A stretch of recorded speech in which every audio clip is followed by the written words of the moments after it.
Hello, welcome back to Education Unpacked, fellow viewers and fellow subscribers. We want to thank you for joining us again today for this next episode.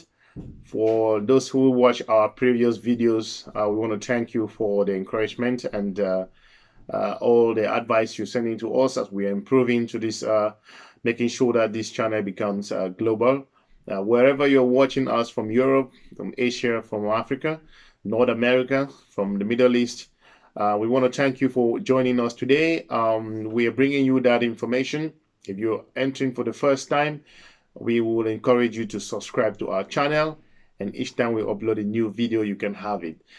You'll be the first person to watch. So today we are going straight to the topic, and at this channel we focus on information. The environment is so crowded with lots of information that the vital things get missing, get lost, so to say. That enables the normal person out there who is ready to advance their careers, who wants to move forward to making sure that they can secure that next paying job. They can make sure that they advance their career to the extent which meets their satisfaction. So what we do here at this channel is to break down the information to you and help you see how you can navigate yourself and you start earning that degree today. If you are stuck in what you're doing, we want to encourage you that we're going to be helping you to pass that stage. The topic today is about preparing for your dissertation. We want to encourage you that we've looked into this, review all aspects. Want to make sure that this information can help you on how to prepare as a student who is about to graduate or who is going in for your dissertation. We encourage you to listen to this video to the end. Then you can have the information that will help you, and from there you are able to complete your degree in flying colors. We are going to go straight to the various points that we've raised, and this is what we've gathered throughout the industry, and we hope that by implementing some of these rules may make you may graduate in outstanding colors, and that may help you to land that next paying job.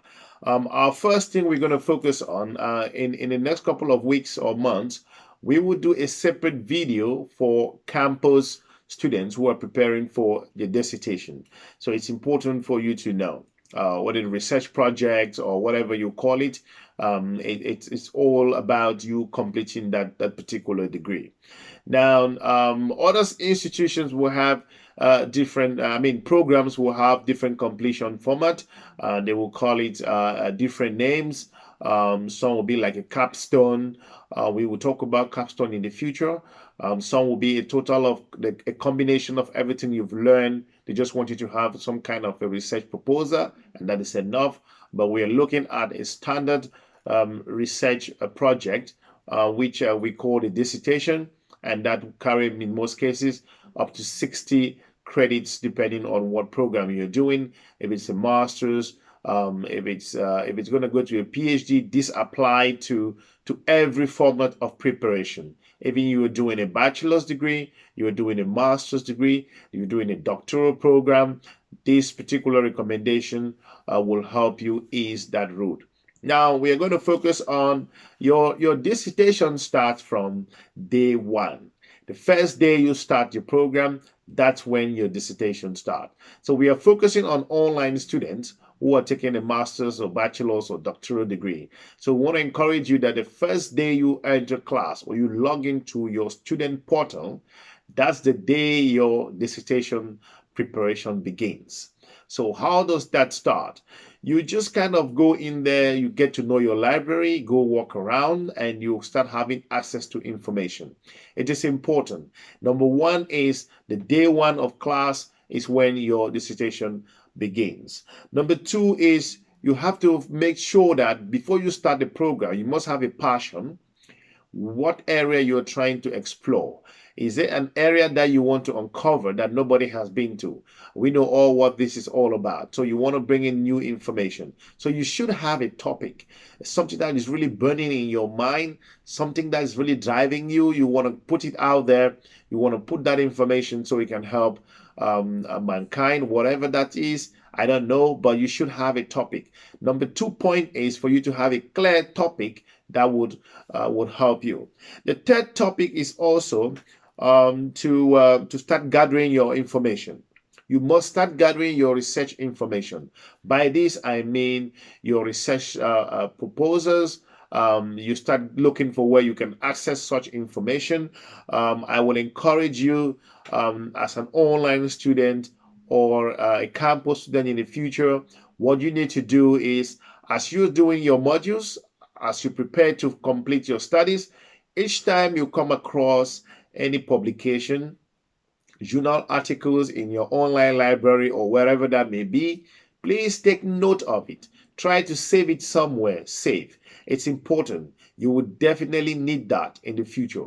Each time you come across a paper or any document that falls in line with what you intend to accomplish during your project, we advise you to save that somewhere. Create some kind of a folder where you can just name it dissertation folder. You start keeping your documents in there and saving that for the future. So it's going to help you definitely. So we encourage you to have that strategy.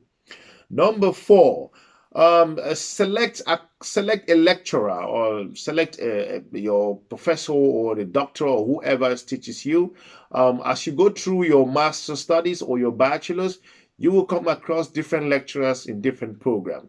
We want to advise you to start looking into who you can work with, who is going to help you through the process, who is nice, who you think that their subjects aligns to, whom you feel that you can interact really proper with them. So it is up to you again to start looking at what lecturer will help you through this whole thing. If their line of research kind of like meet your area of research, you want to talk to them, you want to throw that proposal during your theoretical learning before you start preparing for your practical application in the future. So that's a very important point. That's number 5. Number 5 actually. Number 5 here is the relationship with this person. You have to start building a relationship. This is important. If you build a successful relationship with this particular lecturer, I'm talking about a professional relationship here. You may want to approach them to explain the topic to see if they have some interest in it. You want to see if they are able to supervise you. You want to kind of throw that information out there. They are able to help you to look into if that falls in line with their research areas. You may be lucky that they may be doing some kind of related research in that particular topic that you're interested in, and they will help you to guide you through the whole process. So that's important. That's the aspect of relationship building. Now, number 6 here is you need to start preparing to submit your proposal. Once you have gathered all of that information, you remember you put in your library's information together, all the papers, you already know your topic, you are going to kind of submit some kind of proposal. And once you submit the proposal, then you need to sit back and wait. By then, you must have armed yourself with enough information. You put the research proposal in there, and then from there, you're going to be listening to what's going to happen. If that topic is what you think or the professor think, or you're able to meet the requirements in terms of materials that will be needed for you to be successful in presenting your research out there or your findings. So you want to make sure that you give a proposal that can be backed up by your research intention, or that you have enough resources to cover that particular area that you are going into. Number 7 is also to focus on your writing skills. This is important. Dissertation is never going to be easy. Writing your PhD thesis, or people call it thesis, or whatever that is, in your own understanding, your thesis is going to be a challenging part. Your research proposal is going to be a challenging part for you. Your capstone will going to be a challenging part for you. So how do you prepare that? You need to improve your writing skills. There are different ways to write when you're doing the theoretical part in your modules. You have to improve on your referencing skill. You want to go out there to check for resources that will help you to improve on your referencing. You want to know what the Harvard referencing is. You want to know what the APA style is if you're doing in the United States. You want to understand what the APA style writing format is and what the Harvard referencing is. This is very important for you. It's the number 7 topic is very important because it's going to help you to know where you're going to. You don't want to put all of this information together and later on it has no value. So we encourage you to improve on your referencing skills. That goes along improving your writing skills. Also, we want to also encourage you to make sure that you work your sources. That is, you want to go into the companies, you want to create your contacts, those individuals that are going to help you to kind of fill your questionnaire. You want to make sure that you've done that groundwork before you get into the part of submitting your proposal. So it's important for you to create that partnership. Go to those companies, talk to the directors, or talk to those who will be filling out your questionnaire. You want to build that relationship ahead of time. That would help you. It will facilitate your work. It will make things really easy for you, so you don't have to be stressed up in the last couple of minutes or the last days of your studies. So prepare that part of it. It's very important. The number 9 point here is for you to must have gathered all of that information. You improve on your project management, not project management skill, but your kind of project, your draft proposals on how to submit that. There is a format always. So we encourage you to go out there, do some little research prior to your thesis, so you kind of have a better understanding, so you become ready when the time comes. So this is very important for you to know how to submit your draft. If you're doing whatever type of research you want to focus on, it is so important for you. Number 10 point is to submit your paper. You submit that to your lecturer. If you have built a good relationship with this person, they're going to help you to see how they can guide you through the whole thing. And then from there, once that is submitted, and then you are able to receive an outstanding grade based on your research work. So you want to make sure that you focus on something that nobody has gone into before. Even if you are reviewing people's paper, looking at other professionals who have been ahead of you or who have done that particular area, but you want to take it to another level. So this is the beauty about thesis. So you want to make an impact. You don't just want to have a degree and put it in your pocket, but you want to explore an area that will impact society, So this is important. So we just want to go straight again to pick up these 10 very important points.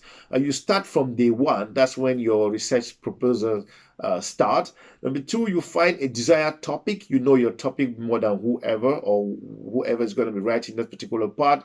You know it better than anyone else in the world. You start gathering your research. That's number 3, your research topic. You focus on it, looking at your research papers, put them together. Also, you select your lecturer, your doctor, or your professor who you're going to be working with in the future. Also, you start building your relationship with this person, and you kind of interact with them in a professional way. The next one is you start submitting your proposal. You want to submit your proposal backed by enough information. We also advise you also to focus on your writing skills. Try to understand what the Harvard referencing is, and also what the APA style writing in the United States is. So you want to understand this. So the Harvard referencing most of the time is used in the United Kingdom, in the UK system, I'm sure in most European countries. That's how it works. So we also want to encourage you to make sure that you establish credible sources for people that are going to provide you with data as you go through your research. They are ready to receive your questionnaire, and also your final submission, and as well your approval by your lecturer. So these are the very important steps. If you follow them, you're going to be a successful test student, and you won't have any stress at the end of it. You pass your qualification in flying colors. So we hope that we have inspired you.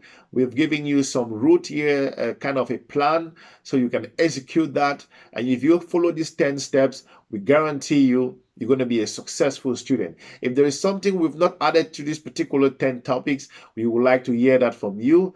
We want to thank you for taking your time off to look into this inspiring video. We encourage those who are in the middle of their research or those who are about to start to kind of implement this particular model. It's going to help them. So again, we appreciate that you've taken this time. Please, if you have not subscribed to our channel, we encourage you to subscribe, where we bring you all information. So this is Education Unpacked, where we look into the basics of the essentials for people who are about to advance their careers, who are about to make informed decision. We bring that research to you so you are able to invest your money in a reasonable way. So we want to thank you again. Have a pleasant day, and we're looking forward to meeting you again in our next video. And bye for now. Ciao.